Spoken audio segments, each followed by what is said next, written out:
Kottayam medical college അപകടത്തിൽ പ്രതിഷേധം ഇന്നും തുടർന്നേക്കും. ജില്ലാ കളക്ടറുടെ അന്വേഷണം തൃപ്തികരമല്ലെന്നാണ് പ്രതിപക്ഷ പാർട്ടികളുടെ ആരോപണം. ജുഡീഷ്യൽ അന്വേഷണം വേണമെന്ന ആവശ്യം ശക്തമാക്കുകയാണ് കോൺഗ്രസ്. ടോബി ജോൺസൺ വിവരങ്ങളുമായി കോട്ടയത്ത് നിന്ന് ചേരുന്നുണ്ട്.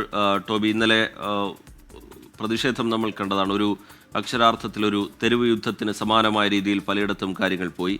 ചിലയിടങ്ങളിൽ ലാത്തി ചാർജിലേക്ക് പോലീസിന് കടക്കേണ്ടി വന്നു. ആരോഗ്യമന്ത്രിയുടെ രാജി വരെ പ്രതിഷേധം തുടരും എന്ന നിലപാട് യൂത്ത് കോൺഗ്രസ് ഒക്കെ സ്വീകരിച്ചു നിൽക്കുന്ന ഈ ഘട്ടത്തിൽ ഇന്നത്തെ പ്രതിഷേധത്തിന്റെ സ്വഭാവം എങ്ങനെയായിരിക്കും ടോബി? പ്രജിൻ, ക്രിസ്റ്റീന, പ്രതിഷേധം ഇന്നും തുടരാനുള്ള സാധ്യത തന്നെയാണ് നിലനിൽക്കുന്നത്.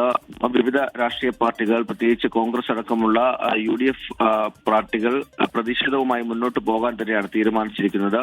മന്ത്രിയുടെ രാജി, ഒപ്പം തന്നെ ഈ കളക്ടറുടെ അന്വേഷണം, അതിൽ നിലവിൽ അന്വേഷണം നടത്തുന്ന കളക്ടറുടെ ആ അന്വേഷണത്തിൽ തൃപ്തിയില്ല എന്നുള്ളൊരു നിലപാടാണ് കോൺഗ്രസിനും അതുപോലെ തന്നെ UDFനും ഉള്ളത്. ഒരു ജുഡീഷ്യൽ അന്വേഷണം വേണമെന്നൊരു ആവശ്യത്തിൽ ഇവർ ഉറച്ചു നിൽക്കുകയാണ്.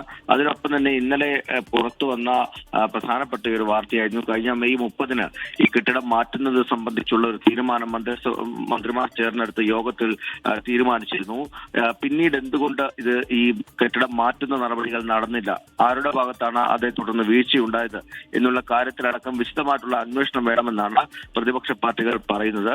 അതുകൊണ്ട് തന്നെ ഇന്നും നാളെയുമൊക്കെ പ്രതിഷേധം തുടരാനുള്ള സാധ്യത തന്നെയാണ് നിലനിൽക്കുന്നത്. ക്രിസ്റ്റീന, പ്രജിൻ.